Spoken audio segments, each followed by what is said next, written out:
Hello guys, എല്ലാവർക്കും എൻ്റെ പുതിയൊരു വീഡിയോയിലേക്ക് സ്വാഗതം. ഇന്നത്തെ വീഡിയോ എൻ്റെ ഒരു കുഞ്ഞു ഡേ ഇൻ മൈ ലൈഫാണ്. ഇന്ന് മൊത്തത്തിൽ തിരക്ക് പിടിച്ചിട്ടുള്ള ഒരു ദിവസമായിരുന്നു കേട്ടോ. ഞാൻ കുറേ പണികൾ എനിക്കിന്ന് ചെയ്ത് തീർക്കാനുണ്ടായിരുന്നു. അപ്പോൾ രാവിലെ തന്നെ ഫുഡൊന്നും കഴിക്കാതെ കുളിച്ച് റെഡി ആയിട്ട് ഞാൻ ഈ പോകുന്നത് ഷുഗർ ടെസ്റ്റ് ചെയ്യാനാണ്. എനിക്ക് 8th മന്തിൽ സ്റ്റാർട്ടിങ്ങിൽ ഒരു ഷുഗർ ടെസ്റ്റ് ചെയ്തപ്പോൾ ചെറുതായിട്ടൊരു ഷുഗർ ഉണ്ടായിരുന്നു. അപ്പോൾ 2 വീക്സ് കൂടുമ്പോൾ ഷുഗർ ടെസ്റ്റ് ചെയ്ത് ഡോക്ടറെ വന്ന് കാണിക്കണം എന്ന് പറഞ്ഞിട്ടുണ്ടായിരുന്നു. അപ്പോൾ അതിന് വേണ്ടിയിട്ട് ഫാസ്റ്റിങ്ങിൽ ഷുഗർ ടെസ്റ്റ് ചെയ്തിട്ട് 2 hours കഴിഞ്ഞിട്ട് ഫുഡ് കഴിച്ചിട്ട് ഒന്നുകൂടിയും ഷുഗർ ടെസ്റ്റ് ചെയ്യണമായിരുന്നു. പിന്നെ വേറെ കുറച്ച് അല്ലറ ചില്ലറ ടെസ്റ്റുകളൊക്കെ ഉണ്ടായിരുന്നു. അപ്പോൾ അതൊക്കെ ചെയ്തിട്ട് ഞാൻ തിരിച്ച് വന്നിട്ട് വീട്ടിൽ വന്നിട്ട് രാവിലത്തെ ബ്രേക്ക്ഫാസ്റ്റ് കഴിക്കുകയാണ് കേട്ടോ.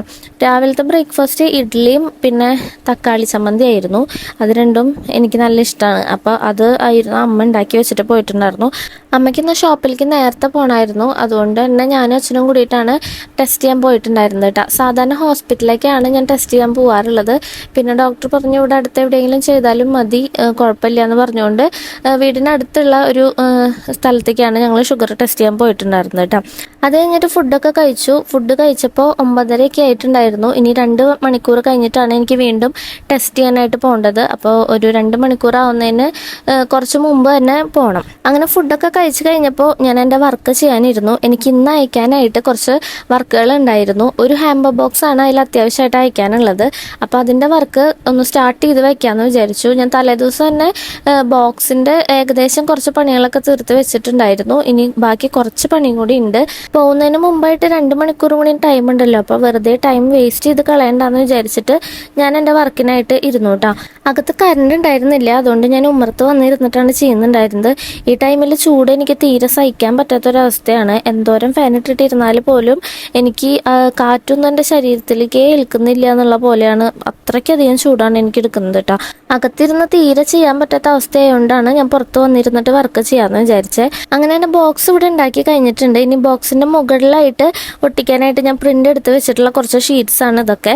ബോക്സ് ഉണ്ടാക്കി കഴിഞ്ഞപ്പോഴേക്കും നമുക്ക് പോകാനുള്ള ഏകദേശം ടൈം ആയിട്ടുണ്ടായിരുന്നു. അപ്പൊ ഇനി ബോക്സുമ്മ ചെയ്യാനുള്ള ബാക്കി വർക്കൊക്കെ വന്നിട്ട് ചെയ്യാന്ന് കരുതി. അങ്ങനെ 2 hours കഴിഞ്ഞിട്ടുള്ള ബ്ലഡ് ടെസ്റ്റും കഴിഞ്ഞു. തിരിച്ചു വരുന്ന വഴിക്ക് ഒരു കരിക്ക് ഷോപ്പ് കണ്ടു. അപ്പൊ എന്തായാലും വിചാരിച്ചു ഒരു കരിക്ക് കുടിക്കാന്ന്. നല്ല ചൂടാണ്. അപ്പൊ ആ ഒരു ടൈമിൽ കരിക്ക് കണ്ടപ്പോൾ അതൊന്ന് കുടിക്കണം എന്ന് തോന്നി. അപ്പൊ അച്ഛൻ അത് മേടിച്ചു തന്നപ്പോൾ കരിക്കൊക്കെ കുടിച്ചു. അത് കഴിഞ്ഞിട്ട് തിരിച്ച് ഞങ്ങൾ വീട്ടിലേക്ക് വന്നു. അപ്പൊ നമ്മുടെ ജുങ്കുപ്പെണ്ണ അവിടെ വന്നിരിക്കുന്നുണ്ടായിരുന്നു. ആള് നല്ല കളിയിലാണ് കേട്ടോ. ആൾക്ക് അങ്ങനെ കളിക്കാൻ പ്രത്യേകിച്ച് ആൾക്കാർ വേണമെന്നൊന്നുമില്ല. കുറച്ചു നേരം വർത്താനം പറഞ്ഞിരിക്കാൻ ആരെങ്കിലും കിട്ടിയാൽ മതി, അല്ലെങ്കിൽ തന്നെക്ക് ഇരുന്ന് കളിച്ചോളും. ഇപ്പൊ ദാഹിക്കുന്നു എന്ന് പറഞ്ഞിട്ട് ഞാൻ കുറച്ച് വെള്ളം കൊടുത്തതാണ്. അപ്പൊ അവൾക്ക് ആവശ്യമുള്ള വെള്ളമൊക്കെ അവൾ കുടിച്ചിട്ട് ബാക്കിയൊക്കെ കുടിക്കുക തുപ്പ എന്നുള്ള ഒരു കളിയായി മാറിയിരിക്കുകയാണ്. ഇപ്പുറത്ത് നിന്നിട്ട് മതിലിന്റെ അപ്പുറത്തേക്ക് തുപ്പുമ്പോൾ അവൾക്ക് നല്ലൊരു ഇൻട്രസ്റ്റ് അതിൽ തോന്നിയിട്ടുണ്ട്. അതാണ് ആൾ അങ്ങനെ തന്നെ ചെയ്തുകൊണ്ടിരിക്കുകയാണ് കണ്ടിന്യൂസ് ആയിട്ട് കേട്ടോ. അങ്ങനെ കളിച്ച് വെള്ളം കഴിഞ്ഞപ്പോൾ ഇനിയും വേണമെന്ന് പറഞ്ഞിട്ട് വന്നിരിക്കുകയാണ് വീണ്ടും. കുറച്ച് കഴിഞ്ഞപ്പോൾ ജുങ്കുന് ഉറങ്ങാനുള്ള ടൈം ആയപ്പോൾ അവളുടെ അമ്മ ഒന്ന് കൊണ്ടുപോയി. ആ ടൈമിൽ ആമസോണിൽ നിന്ന് ഒരു കൊറിയർ ഉണ്ടെന്ന് പറഞ്ഞിട്ട് വിളിച്ചിട്ടുണ്ടായിരുന്നു. അപ്പോൾ വഴി അറിയാതെ നിൽക്കുന്ന കാരണം ഞാൻ അവിടെ പോയിട്ട് മേടിക്കുകയാണ് ചെയ്തത്. ഇത് ഞാൻ വർക്കിന് വേണ്ടിയിട്ട് ഓർഡർ ചെയ്തിട്ടുണ്ടായിരുന്ന ഒരു സംഭവമാണ്. ഇങ്ങനെ ഒരു വർക്ക് ഞാൻ ആദ്യമായിട്ടാണ് ചെയ്യാൻ പോകുന്നത്. ഇതുവരെ ചെയ്തിട്ടില്ല. ചെയ്ത് കഴിഞ്ഞതിന് ശേഷം ഞാൻ നിങ്ങളെയൊക്കെ വീഡിയോ കാണിച്ചിരുന്നതായിരിക്കും കേട്ടോ. ഇതൊരു മോം ടു ബിക്ക് വേണ്ടിയിട്ടുള്ള ഒരു ഇൻട്രസ്റ്റിംഗ് ബുക്കാണ്. നമ്മുടെ ക്ലയന്റ് പറഞ്ഞിട്ട് തന്നെ ആമസോണിൽ നിന്ന് ഞാൻ പർച്ചേസ് ചെയ്തിട്ടുള്ള ഒരു ബുക്കായിരുന്നു ഇത് കേട്ടോ. എനിക്കെന്തോ ഈ ഒരു ടൈം ആയതുകൊണ്ടാന്ന് തോന്നുന്നു അതെന്താന്ന് അറിയാനുള്ള ഒരു ആകാംക്ഷ ഉണ്ടായിരുന്നു. അതിന്റെ മുകളിലൊരു പ്ലാസ്റ്റിക് കോട്ടിങ് ഉണ്ടായിരുന്നു. അതുകൊണ്ട് തന്നെ അതിന്റെ ഉള്ളിൽ എന്താന്നുള്ള കാര്യങ്ങളൊന്നും അറിയാനായിട്ട് പറ്റിയില്ല. അതുകൊണ്ട് തന്നെ തൽക്കാലം ഞാനത് അതുപോലെ തന്നെ അവിടെ എടുത്തു വെച്ചിട്ടുണ്ട്. ഇനി എൻ്റെ അടുത്ത വർക്ക് അതാണ് ചെയ്യാനുള്ളത്. ആദ്യമായിട്ടാണ് ഞാനൊരു മം ടു ബിക്ക് വേണ്ടിയിട്ട് വർക്ക് ചെയ്യുന്നത് കേട്ടോ. ആളുടെ ഫ്രണ്ട് കൊടുക്കുന്ന ഗിഫ്റ്റ് ആണെന്നാണ് തോന്നുന്നത്. അപ്പോൾ എന്തായാലും മം ടു ബിക്ക് ഒരു യൂസ്ഫുൾ ആയിട്ടുള്ള ഒരു ഗിഫ്റ്റ് തന്നെയാണ് ആ ഫ്രണ്ട് ഗിഫ്റ്റ് ചെയ്യാൻ പോകുന്നത്. അത് കഴിഞ്ഞ് ഉച്ചയ്ക്ക് ഫുഡൊക്കെ കഴിച്ച് കഴിഞ്ഞ് 1 മണിക്കൂർ ഒന്ന് റെസ്റ്റ് ചെയ്തു.